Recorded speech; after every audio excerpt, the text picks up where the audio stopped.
Greetings from just off Orwell Lane. A ribald tale of devious schemes this week, as a gang of embezzlers abscond with the corporation's funds. Leaving a trail that suggests they perished in a plane crash, the Shadow enters the fray, and despite some red herrings, is able to track them down on the Isle of Blackrock, off of Nova Scotia, from November 13th, 1938, with Bill Johnstone as Lamont, Cranston, and the Shadow, Black Rock.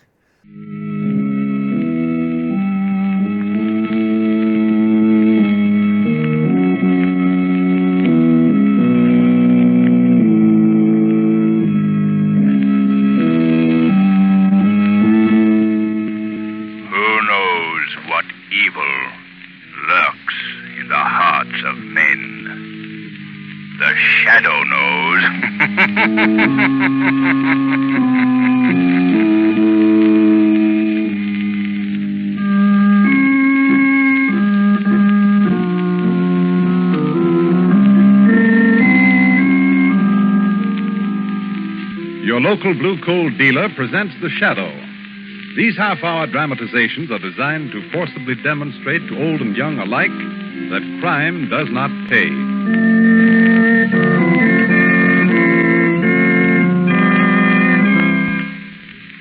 Before The Shadow's adventure begins, here's advice everyone will profit by following. If you want to save yourself time, trouble, and money this winter, be sure to insist on blue coal when you order anthracite. The blue coloring on blue coal is the trademark of superior quality. It's your guarantee from the world's largest anthracite producer, the Glen Alden Coal Company, that blue coal will give you better heat at less cost. So don't gamble with ordinary anthracites. Play safe by insisting on blue coal by name. Call your blue coal dealer for your supply tomorrow.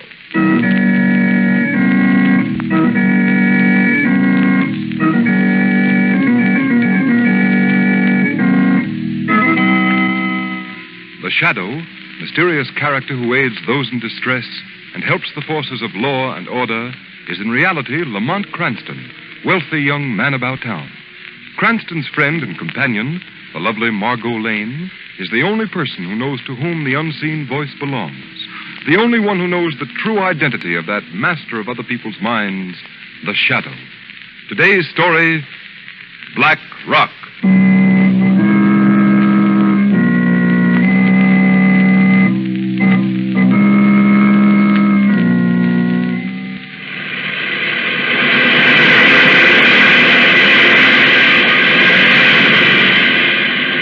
Throttle her down, Ward. Okay.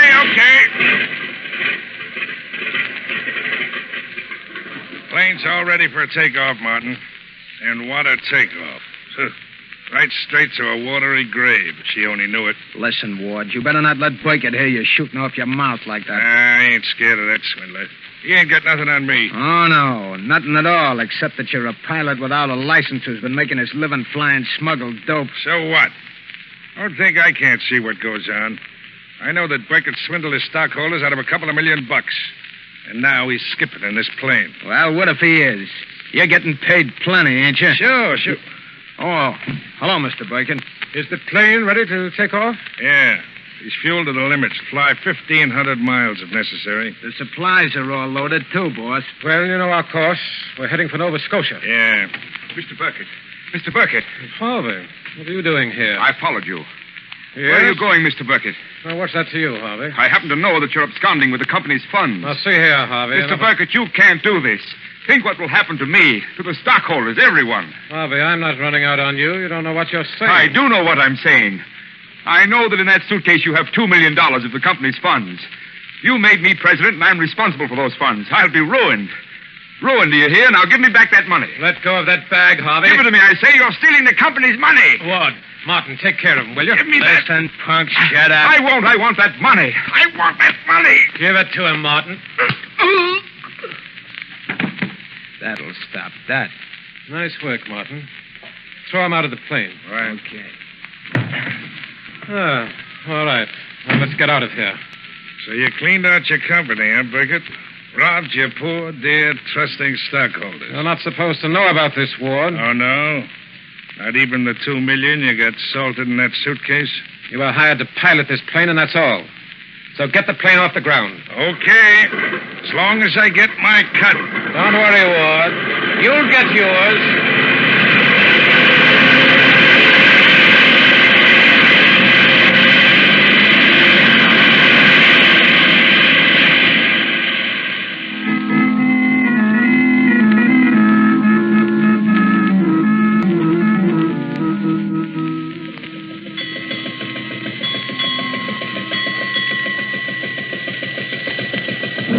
Like dirty weather, Captain. That fog's rolling in thicker every minute. Aye. What do you expect on the Grand Banks, mate?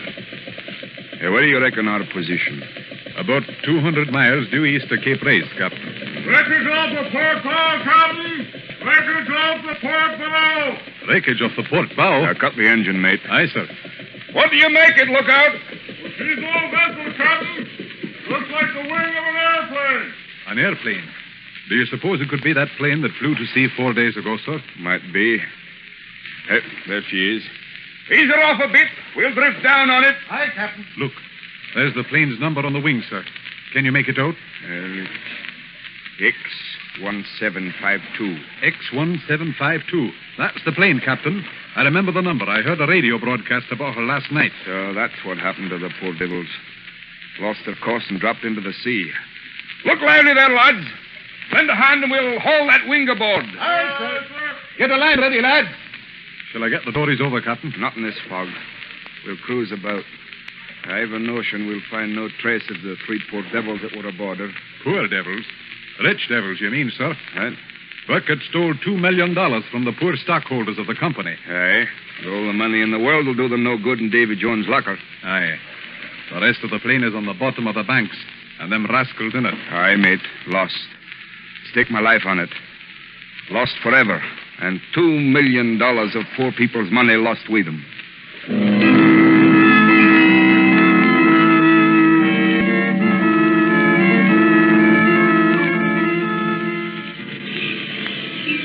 Extra, extra! Swindler's plane found in sea.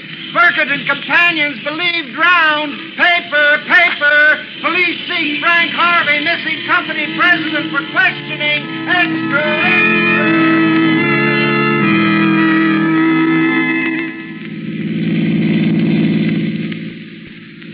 Lamont, do you mean that the poor man really had nothing to do with the money being stolen? Absolutely nothing, Margot. That's why we're driving down here.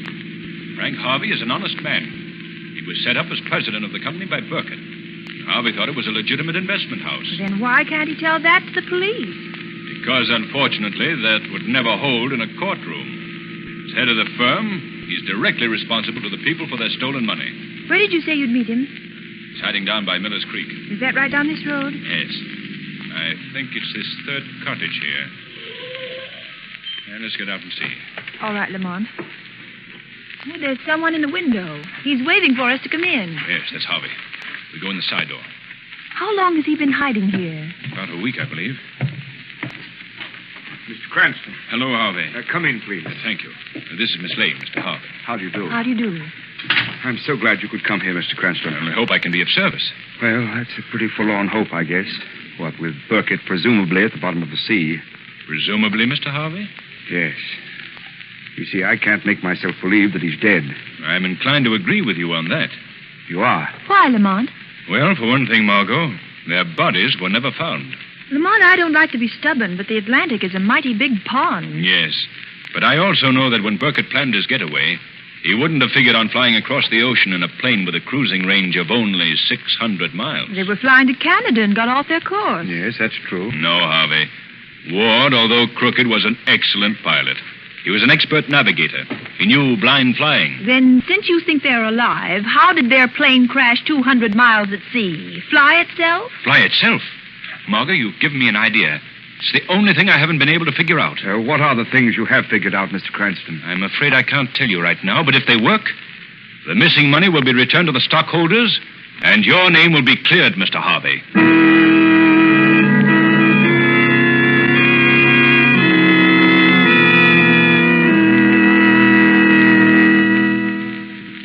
What do you expect to find at the airport at this time of night, Lamont? I'd I'd like to take a look around the hangar where Burkett kept his plane, Margot. Well, what can you learn there? I'm going to stake everything on a shot in the dark. There's no one in that hangar but the watchman. He doesn't know anything, or if he does, the police and the G-men didn't get it out of him. So how can you hope I'm going to ask him one question, Margot. How could a ghost airplane fly 200 miles and crash into the sea? And do you expect an answer from him? Not I, but the shadow does. Look through those windows. Yes. There's the watchman. He's asleep. I won't wake him, Margot. It'll be easier for the hypnotic powers of the shadow to force his subconscious mind to answer the question. I'll wait out here, Lamont. In a few minutes, we'll know if Burkett really went to his death in the wrecked plane.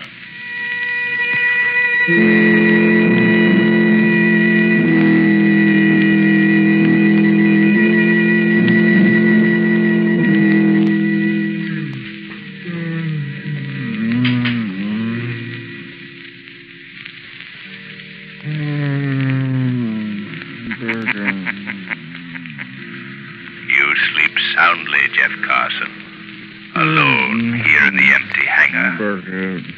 Burkett. That name troubles your sleep, doesn't it, Carson? Burkett. No, Carson. You mustn't wake up. Sleep. Let your subconscious mind hear me. I am Burkett. Burkett. I am Burkett. Burkett. You are recalling the things I paid you to forget. Yes. I paid you, didn't I, Carson? Yes. You paid me $1,000. Why? Why did I pay you? So I wouldn't tell about the extra fuel tanks. Yes. Keep remembering, Carson. The automatic pilot. Sleep, Carson. Dream on. No, I won't tell anybody. I won't tell anybody about those long flights you took, Mr. Burkett. Where did I go on those trips, Carson? Remember now. Black Rock. No, I won't tell them. Why did I install an automatic pilot, Carson? Why? To fly. Black Rock. 1,000 miles and land. And then Ward was to take the ship up and set the automatic pilot and bail out. So that's it. A ghost plane flown by a robot pilot cruising seaward until his gas ran out. Yeah. Where is Black Rock, Carson? Where is Black Rock? Black Rock is 25 miles off the coast. Wait. What am I saying? Who's that? Don't move! Don't shoot us!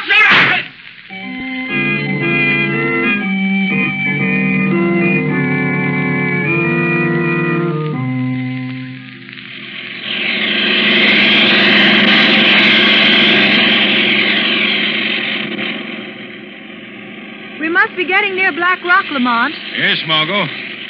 I hope we reach it before it gets too dark to land the plane. We've come a long way since we left New York this morning. It's exactly 1,000 miles to Black Rock. And how far off the coast of Labrador? About 25 miles. Burkett certainly picked a secluded spot. Just a dot of an island on this map. Margot, hand me the glasses. I think I see land. Where, Lamont? Straight ahead. Yes, that's it, Margot. A loaf-shaped Black Rock. There's supposed to be a small cove to the landward side. How can this seaplane land with all this ice in the water? I've got to hope for enough open water, Margot. But, Lamont, if Burkett and his gang are on Black Rock, they'll hear the plane. Can't be helped.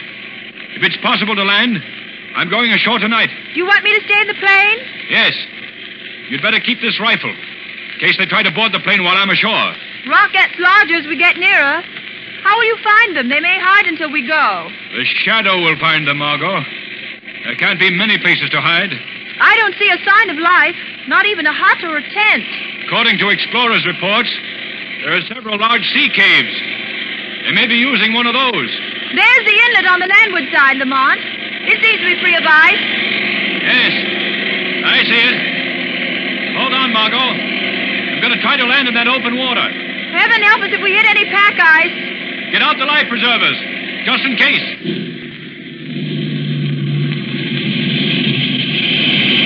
We'd freeze to death in that water. Steady. This is it. You made it, Lamont. You made it. Yes. And now the shadow must do the rest.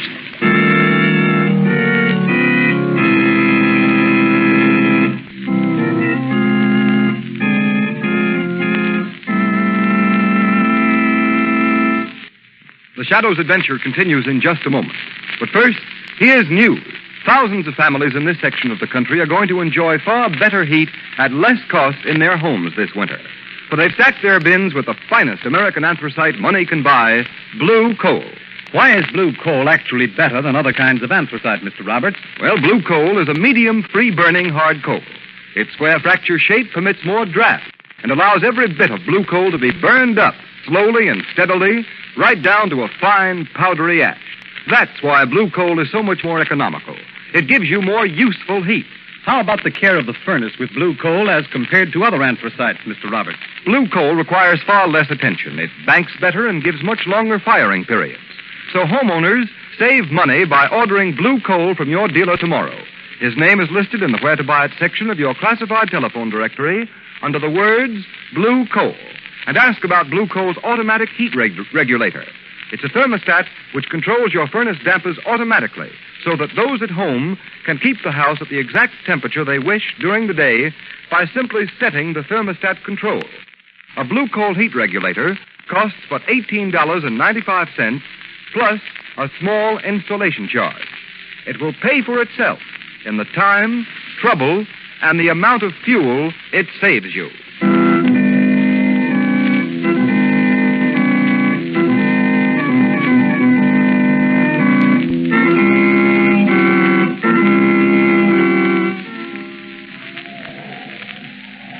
Come on, Martin. Down this path. Leads to the cove. Hurry up. Hold that lantern higher, will you? I can't see. All right. That's better. Hey, you sure you know where Beckett hid that boat? Yeah. It's in that little cave right by the edge of the water. Keep that lantern up, will you? Want me to break my neck? Oh, if I hold it any higher, Beckett will see it. Well, let him see it. I'll kill him if he tries to keep us from getting off this blasted rock this time. Beckett will kill us if he catches us trying to get that plane in the cove. Hey, who do you suppose it is after us? What do we care? It's a plane, ain't it? Chance to get away from Beckett. Well, I ain't leaving without that money. Not after the way he starved us, kicked us around like dogs. All right. We'll get the plane. Then we'll take care of Beckett. All right. Here's the cove. Look, I told you we'd find it, didn't I? Yeah. Come on. Yeah. Well, what are we waiting for? Come on, let's pull out to that plane. Oh, we gotta get the... Shut up, Martin. Listen. I heard something like somebody laughing. Laughing at us. Ah, you're crazy. It's the wind. Oh. You hear that? Somebody's close to us, watching us. Get down. Maybe Beckett. Hide. I heard it, too. Put out the lantern, quick. It's no use. I'm not Burkett. You cannot hide from me in the darkness. Some guy from that plane. All right, come on into the light and be quick about it, fella. Cover him with your gun, Martin. I can't see him. I'm standing in the light, close to you. But you cannot see me. What do you want? I've come for you. It's the cops, Ward. It's the cops. They found us. No, it's not the police, Mr. Martin. Well, then who are you? You've been in prison, both of you. Haven't you ever heard of the Shadow? Shadow? Guy nobody's ever seen. Not the Shadow. Not on this forsaken rock. The end of the world is not far enough to hide you from me. What? That voice. I've heard Cons talk about it. It's him. He's here. There's been a slip. He's come for us. Yeah? All right. But getting us is another thing. Now, don't come near me, Shadow. I'll drill you, even if I can't see you. I'll take you when the time comes. But first I mean to get Burkett and the $2 million he stole and clear the name of Frank Harvey. Well, you can have Burkett, but you'll never get that $2 million, Shadow. Not one of you will escape. How did you find us? That watchman squealed, didn't he? I warned Burkett. Come on, Ward. We gotta find Burkett. He'll know what to do. Yes, go to Burkett. Warn him the Shadow is here. Tell him you'll never leave Black Rock alive. Never live to spend the fruits of your crime.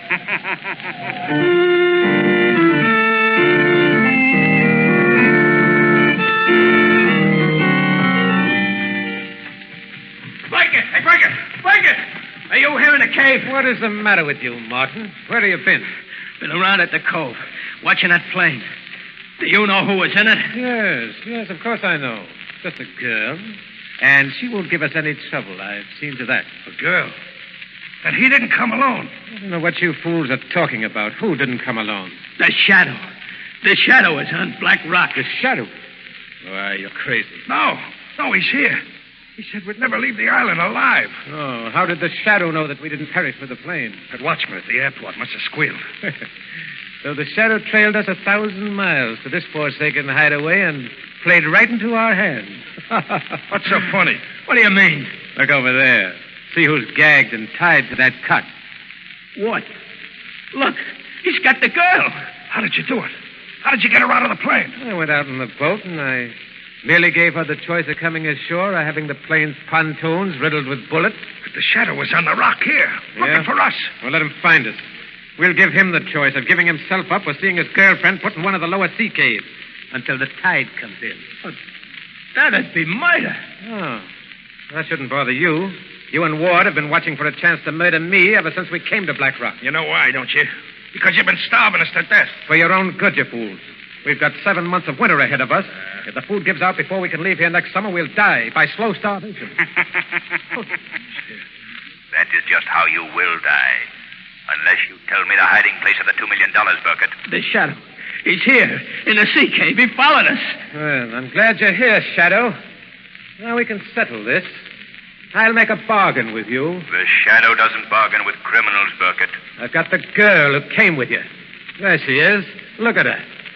I'll give you 2 minutes to come out of the shadows and give yourself up. Give myself up to be murdered? Drowned in the lower sea caves? Oh, no, Burkett. You have no choice. We'll drown the girl. Burkett, listen to me. Would you have the murder of an innocent girl on your conscience in your last days and hours when you are slowly starving to death on this barren island? You can't scare us, Shadow. We've plenty of food.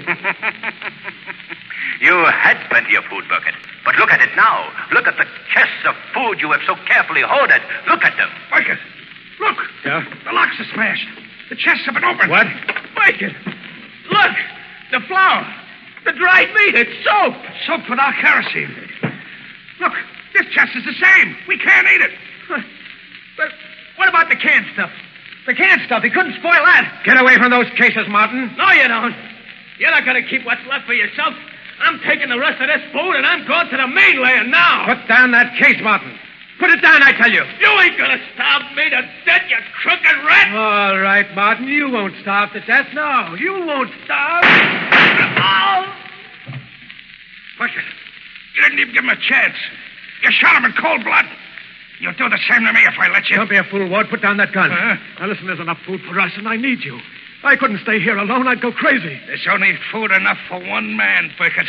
And I'm going to be that man. No, you don't want. There you wing me. Wing me, you devil. Go on, finish the job. Finish me.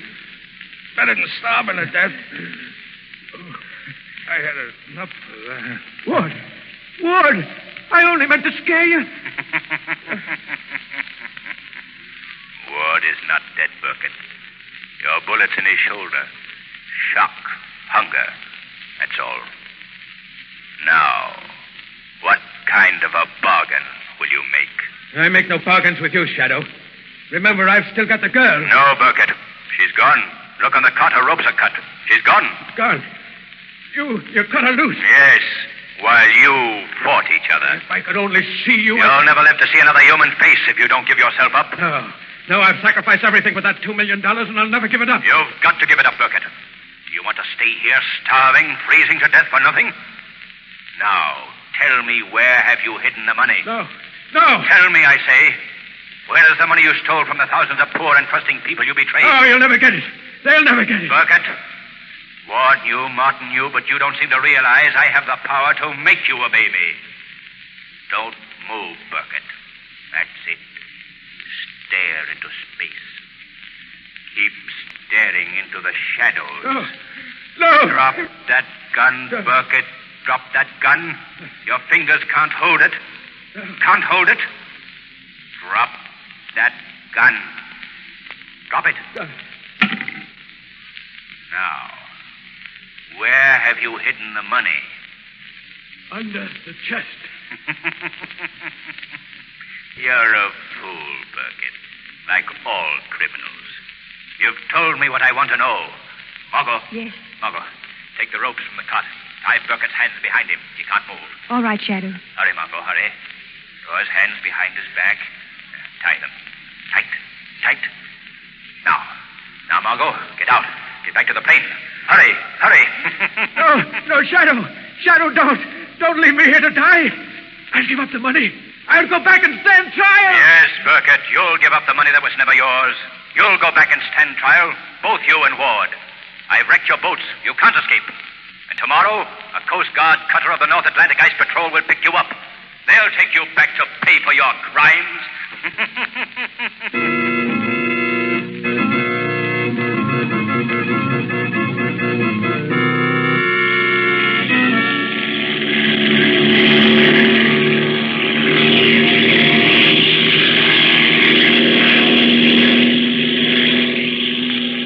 Lamont, do you think the Ice Patrol will believe your message? I have the plane's radio tuned in on their regular band. They'll notify their shore base they're proceeding to Black Rock. Ice Patrol cutter calling. There it is now. Hello. Ice Patrol cutter proceeding to Black Rock under forced draft. Proceeding to Black Rock under forced draft. They believe you, Lamont. They believe the Shadow. Set your course homeward, Margot.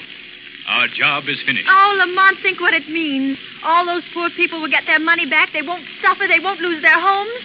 And Mr. Harvey's name will be cleared. Yes, Margot. And this will be a warning to others that even the best laid plans of the smartest criminals can fail. There is no perfect crime.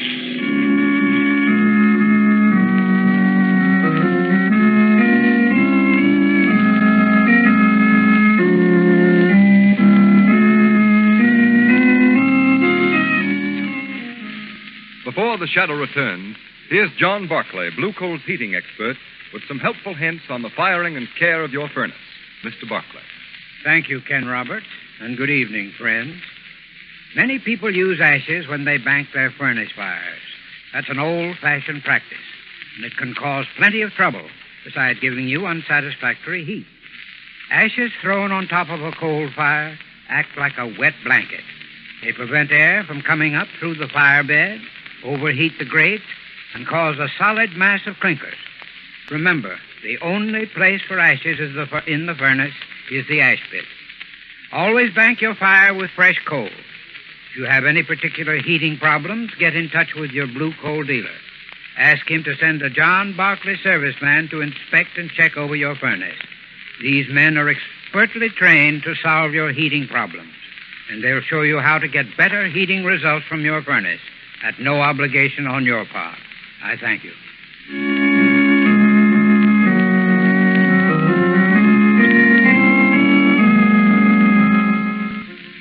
Today's Shadow story has been a dramatized version of one of the many copyrighted stories which appear in the Shadow magazine, now on sale at your local newsstands. All the characters and all the places named are fictitious. Any similarity to persons living or dead is purely coincidental.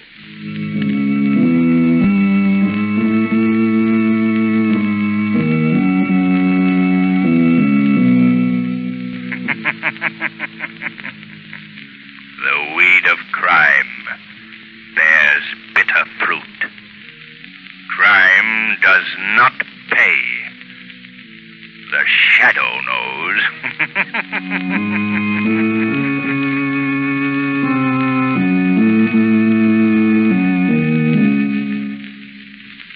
At this time, Blue Coal wants to offer its sincere praise for the work of the American Red Cross, which is now entering on its annual drive.